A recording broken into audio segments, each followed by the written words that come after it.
미국에서 10대 해방자라고 하는 선교단체를 이끄는 세이 게이터라는 사람이 있습니다.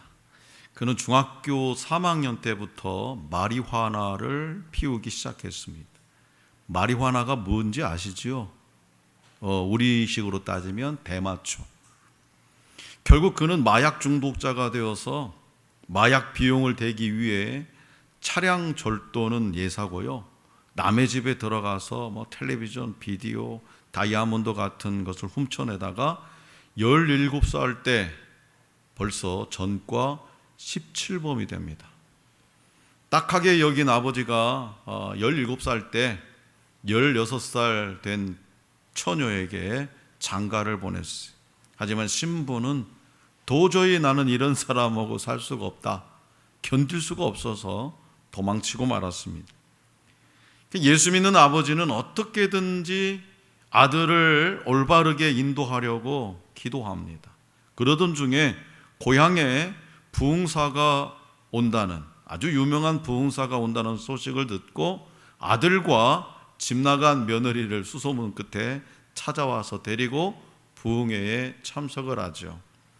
그날 저녁에 이 목사님은 심판에 대해서 설교하시는데요, 그 말씀을 성령께서 사용하십니다. 그래서 그 후로 아들도 며느리도 예수를 믿고 완전히 새 가정을 꾸리게 됩니다. 또한 아들은요, 신학을 공부한 후에 그도 부흥사가 되어서 14년간 506회의 부흥회를 인도했고요, 많은 청소년이 예수 믿어 구원받아 마약을 끊고 훌륭한 인재가 되게 함으로써 10대 해방자라고 하는 선교단체를 조직하게 되었습니다. 성도 여러분, 성령의 역사가 이루어질 때 사람이 변하고요, 가정이 변하고요, 이 사회가 변합니다. 성령이 우리를 주관하시면 우리는 감정을 다스릴 수 있고요, 내 안에 하나님 나라를 이룰 수 있습니다. 이제 이스라엘은 오랜 광야 여정을 마무리할 때가 되었어요. 민수기 22장부터 36장은 이스라엘이 광야 방황을 마치고 모압 평지에 진영을 치고 가나안 땅에 들어갈 준비를 하는 내용입니다. 하나님은 이스라엘 백성에게 두 번째 인구 조사를 명하시죠. 이스라엘 중에 20세 이상으로 능히 전쟁에 나갈 만한 모든 자를 계수했더니 레위인을 제외하고 60만 1730명이었습니다. 이는 첫 번째 인구조사 결과인 60만 3550명보다 1820명 줄어든 수죠. 그리고 두 명단에, 첫 번째 명단과 두 명단에 일치하는 이름은, 그 명단에 들어있는 이름은 오직 여호수아와 갈렙뿐이었습니다. 모세와 아론이 시내 광야에서 계수한 이스라엘 자손은 한 사람도 들지 못하고 가나안 땅에 들지 못하고 광야에서 죽었습니다. 두 번의 인구조사에서 계수되었지만 총계에서 제외된 지파는 레위 지파입니다. 그들은 약속의 땅에 들어갔을 때 모든 지파가 머물게 될 기업에 흩어져서 자신의 역할, 제사장으로서의 역할, 하나님 앞에 예배 드리는 예배자의 역할을 감당해야 됐죠. 자, 역사는 흐릅니다. 유명한 말이 있죠. 김영삼 대통령이 한 말, 닭의 모가지를 비틀어도 새벽은 온다. 무슨 얘기입니까? 역사는 흐른다는 거예요. 세대는 세대를 이어가고 사람도 사람을 이어갑니다. 그리고 지도자는 또 다른 지도자로 이어지죠.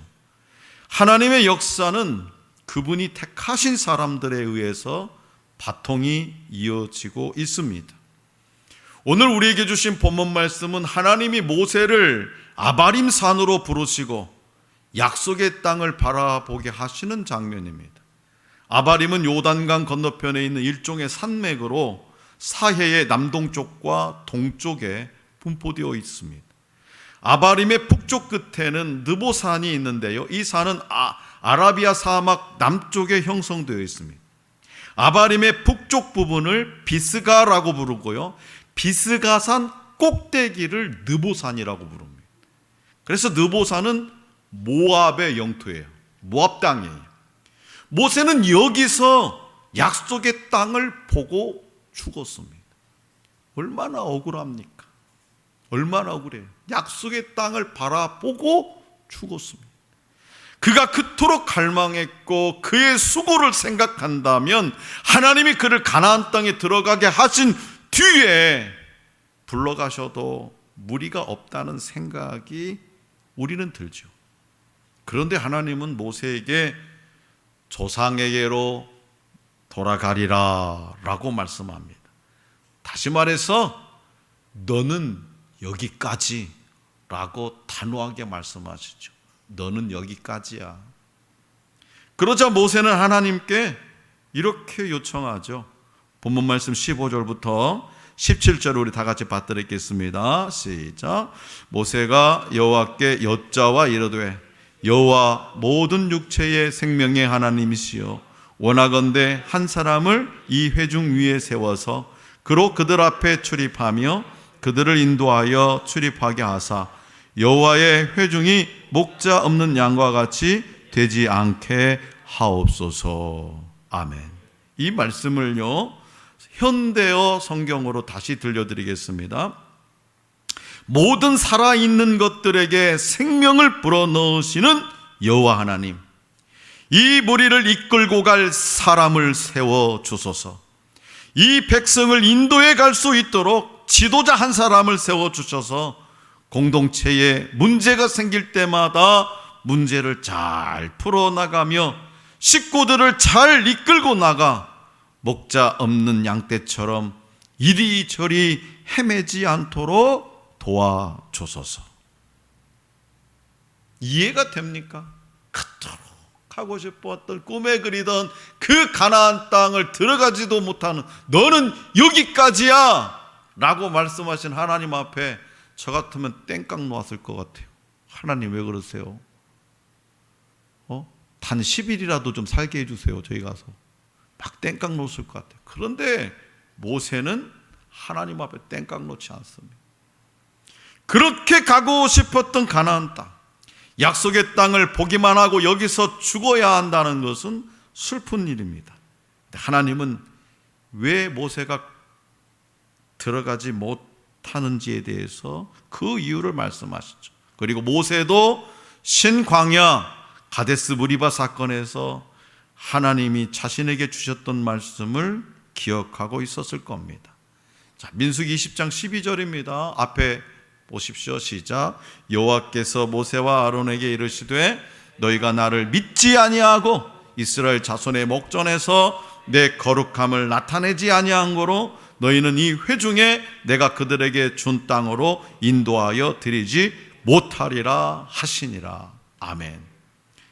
그리고요 본문 말씀 14절에서 하나님은 너희가 내 명령을 거역하고 라고 말씀하셨어요. 너희가 내 명령을 거역하고. 모세의 잘못을 확실하게 지적하십니다. 너희가 내 명령을, 모세 너가 내 명령을 거역했기 때문에 너는 가나안 땅 약속의 땅 들어갈 수가 없어. 자, 이것은 여호와께서 그 명령이 뭡니까? 반석을 명에 물을 내라고 하셨는데 모세와 아론이 반석을 지팡으로 2번 쳐서 물을 낸 것을 의미하죠. 말로 반석에서 물이 나와라 이거 하고 지팡이 2번 친 거 하고 그거 가지고 아닙니다. 하나님의 말씀은 정확합니다. 그대로 해야 됩니다.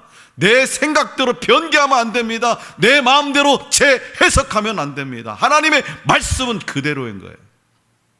절대로 변함이 없습니다. 그리고 모세가 가나안 땅에 들어갈 수 없었던 또 다른 이유는 이스라엘의 불순종 때문이었죠.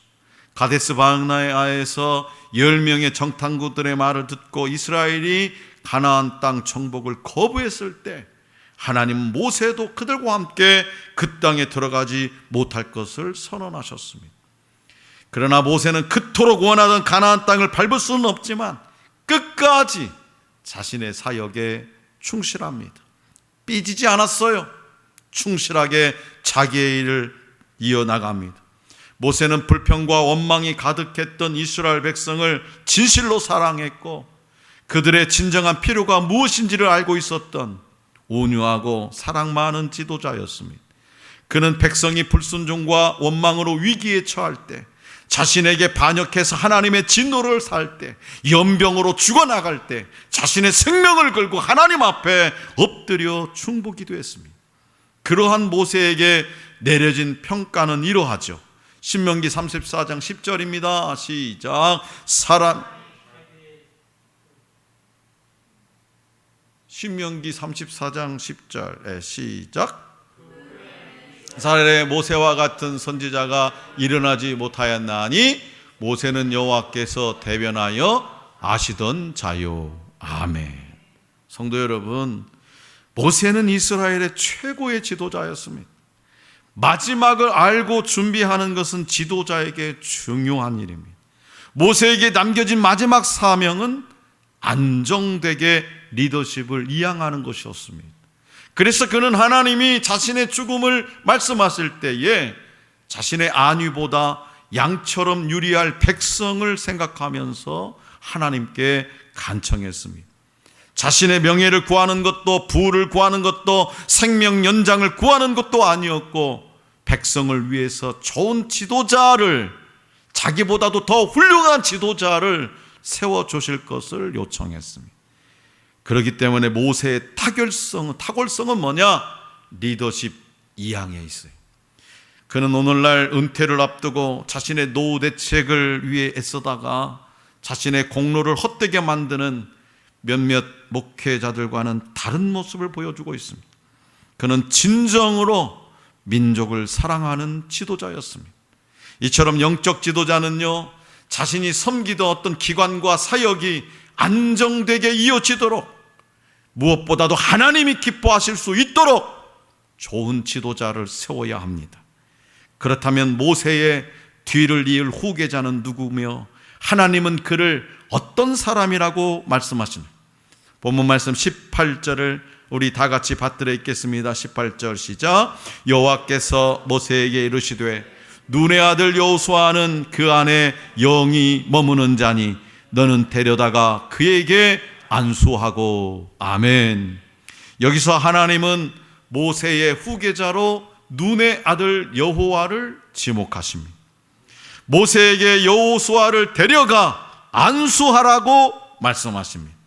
하나님이 그를 언급하신 이유는 바로 그가 영이 머무는 자이기 때문입니다. 이는 성령의 인도하심에 온전히 순종하는 사람으로 영적 지혜와 능력이 충만함을 의미합니다. 하나님이 여호수아를 두고 그 안에 영이 머무는 자라고 하신 이유가 또 있습니다. 출애굽기 33장 11절입니다. 자, 출애굽기 33장 11절 시작. 사람이 자기의 친구와 이야기함 같이 여호와께서는 모세와 대면하여 말씀하시며 모세는 진으로 돌아오나 눈의 아들 젊은 소종자 여호수아는 회막을 떠나지 아니하니라. 아멘. 이 말씀처럼 여호수아는 모든 백성이 떠나가도 하나님의 영광이 머무는 회막을 떠나지 않았습니다. 오늘날로 말하면 이 여호수아는 예배당을 너무나 사랑했던, 시도 때도 없이 예배당에 와서 기도하고 찬송하고 하나님 앞에 예배하고, 시도 때도 없이 그는 하나님을 사모하고 늘 가까이 하는 복을 누리는 사람이었습니다. 그의 믿음의 진가는요, 가데스 바네아 사건에서 잘 나타나죠. 민수기 14장 9절입니다. 시작. 다만 여호와를 거역하지는 말라. 또 그 땅 백성을 두려워하지 말라. 그들은 우리의 먹이라. 그들의 보호자는 그들에게서 떠났고 여호와는 우리와 함께 하시느니라. 그들을 두려워하지 말라. 아멘. 이 이야기가 무슨 이야기인지 아시죠? 하나님을 향한 그의 신실함은 하나님이 세우신 지도자 모세를 향한 신실함으로 이어집니다. 모세를 섬기는 눈의 아들 여호수아, 모세의 수종자 눈의 아들 여호수아 등에서 그가 모세를 충성스럽게 섬겼다는 사실을 우리는 알 수 있습니다. 본문 말씀 20절에서 하나님은 이스라엘 온 회중에게 새로운 지도자에게 복종할 것을 명령하셨습니다. 여호수아의 권위는 하나님께로부터 왔기 때문에 백성은 그의 권위에 복종해야 했습니다. 그리고 여호수아는 대제사장 엘르아살 앞에 나아가야 했습니다. 그는 하나님의 뜻을 알기 위해서 대제사장에게 도움을 구해야 했습니다. 여호수아의 통치는 자의적인 통치가 아닙니다. 그는 정치적, 행정적 사건들을 가지고 하나님의 지혜를 구해야 했습니다. 여호수아는 하나님의 뜻을 전하는 대제사장을 존중해야 했습니다. 그래서 여호수아의 지도력은 철저하게 자신의 생각이나 자신의 경험에서 나오는 것이 아니라 하나님의 뜻에 복종했습니다. 하나님, 이 백성을 어떻게 인도하면 좋을까요? 하나님, 이 일은 어떻게 하면 좋을까요? 그 일을 누구에게? 엘르아살 대제사장에게 가서 물었다는 거예요. 이것이 바로 지도자들의 바른 자세입니다. 우리도 마땅히 하나님이 세우신 권위에 복종해야 됩니다. 또한 무엇을 하든지 사람의 생각보다, 사람의 경험보다 하나님의 뜻을 제일 우선해야 됩니다. 교회에서든 직장에서든 어떤 공동체에서든 사역을 이어갈 사람이 필요하죠. 하나님은 당신의 종들에게 사역을 감당할 능력을 주십니다. 목사님, 저는 아직 때가 안 됐는데요. 저는 감당 못해요. 그걸 왜 자기가 판단합니까? 우리의 힘으로 하는 것이 아닙니다. 우리의 지혜와 능력으로 하는 것이 아닙니다. 하나님은 여호수아에게 성령을 부어 주셨습니다. 성령께서 여호수아에게 지혜를 주시고 능력을 주십니다. 그렇다면 오늘날 교회 공동체나 그리스도인의 공동체에서 차기 지도자를 세울 때 어떻게 하면 좋을까? 그것은 바로 예수님이 제자를 부르셨을 때의 기준을 한번 생각해 볼 수 있습니다. 제자들은요, 예수님이 갈릴리에서 부르든 어디서 부르든 예수님이 부르실 때에 모든 것을 버리고 즉시 일어나 따랐습니다. 아무것도 없는 사람은 모든 것을 버리고 즉시 떠나는 거 쉽지요. 그러나 논 있고 밭 있고 살만한 집 있고 뭐 여러 가지 적금 통장이 있고 뭐 하면 고민 좀 해봐야 돼요. 그런데 그러지 않았다는 거예요. 예수님의 제자들은 예수님이 부르실 때에 모든 것을 버리고 즉시 일어나 따랐습니다. 그렇기 때문에 지도자는요, 자기를 부인하고 자기 십자가를 지고 갈 수 있는 믿음을 갖고 있는 헌신의 사람이어야 됩니다. 그리고 초대교회에서 7 집사를 세울 때의 기준을 생각해 볼 수 있습니다. 사도행전 6장 3절과 5절 말씀처럼 교회의 집사는 성령과 지혜가 충만하여 칭찬받는 사람이어야 합니다. 그리고 지도자가 갖춰야 할 자질로 꼽을 수 있는 것은 예수님처럼 온유하고 겸손한 사람입니다. 한마디로 하나님의 영이 머무는 사람입니다. 하나님의 구원 역사를 멈추지 않고 흐르게 할 사람은 하나님의 영으로 충만해야 됩니다. 다시 말씀드리지만 하나님의 일은 하나님의 능력으로 하는 거예요. 하나님의 능력을 힘입기 위해서는 먼저 하나님의 영을 사모해야 합니다. 하나님은 오늘 저와 여러분들에게도 성령으로 충만한 사람이 되라고 말씀하십니다. 날마다 성령 충만함으로 살아가라고 말씀하십니다. 그럴 때에 우리는 하나님의 구원의 역사를 흐르게 하는 귀한 그릇이 되어서 하나님의 기쁨을, 하나님을 기쁘시게 할 수 있게 됩니다. 한국교회 초창기인 1895년에 설립된 이 황해도 재령 동북교회가 있습니다. 황해도 북한 땅이죠. 재령 동북교회에는요 정찬유 장로님이라는 분이 계셨어요. 장로님은 매우 가난했지만 11조라도 제대로 살고 제대로 하고 살자라고 생각하면서 철저히 11조를 드립니다. 건축 자재상을 하면서 하루하루 알뜰하게 생활하고 돈을 모았는데요, 그때 마침 건축 붐이 일어나서 많은 돈을 벌었습니다. 그래서 자기 집을 새로 지으려고 생각하다가 교회가 마음에 걸려서 교회를 먼저 짓기로 하고 자신의 전 재산인 당시 3만 원을 봉헌했습니다. 이 금액은요 요즘 가치로 환산하면 아무것도 아니지만 그때 당시 요즘 가치로 환산하면 약 20억 정도 된다고 합니다. 교회 건축이 끝나고 교인들은 장로님이 한 일을 기념하기 위해서 교회 머릿돌에 정찬유 장로 기념 예배당이라고 이름을 붙였어요. 그런데요, 장로님 그 후로는 교회에 나오지 않으셨어요. 교인들이 놀라서 장로님을 찾아갔더니 나는 지금까지 주님이 주인인 교회에 나갔는데 사람이 주인인 교회에는 나갈 수 없습니다 라고 단호하게 말했습니다. 교인들은 예배당에 모여서 다시 이름을 고치고 머릿돌에 있던 장로님의 이름을 지웠습니다. 그 후로 장로님은 교회에 출석하셨고 교인들은 장로님을 더욱 존경하게 되었습니다.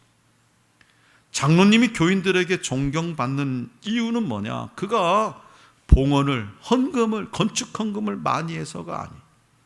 하나님의 영이 장로님 안에 계심으로 교인들의 고개가 절로 숙여지고 그분의 영적 권위에 복종하게 된 겁니다. 신앙생활에서 재물이나 명예보다도 예수님을 먼저 생각하는 장로님의 영적 권위에 복종하게 된 거죠. 사랑하는 성도 여러분, 하나님은 모세를 잇는 차기 지도자로 그 안에 영이 머무는 자인 여호수아를 지명하셨다는 사실을 기억하시기 바랍니다. 그 안에 영이 머무는지. 오늘 저와 여러분들은 하나님의 책상 위에서 쓰임받기를 기다리며 연필통에 꽂혀있는 여러 가지 펜과 같습니다. 하나님의 손이 쓱 다가와서 우리를 집어들어서 어딘가에 쓰시려고 합니다. 바로 그때에 쓸모없는 펜과 같이 우리 하늘소망교회에 쓸만한 사람이 없다면 하나님은 참 답답하실 것 같습니다. 그리고 결국 쓸모없는 사람은, 쓸모없는 펜은 쓰레기통으로 들어가고 말 겁니다. 그렇기 때문에 언제 어디서나 사용되어질 수 있도록 잘 준비된 삶을 살아야 됩니다. 모세처럼 아름다운 도구로, 하나님의 아름다운 도구로 사용되어지고 여호수아 같은 자녀들에게 영적 권위가 제대로 물려져야 합니다. 그러므로 오늘 또 하나님은 당신의 일을 맡기시기 위해서 그 안에 영이 머무는 자를 찾으신다는 사실을 기억하시기 바랍니다.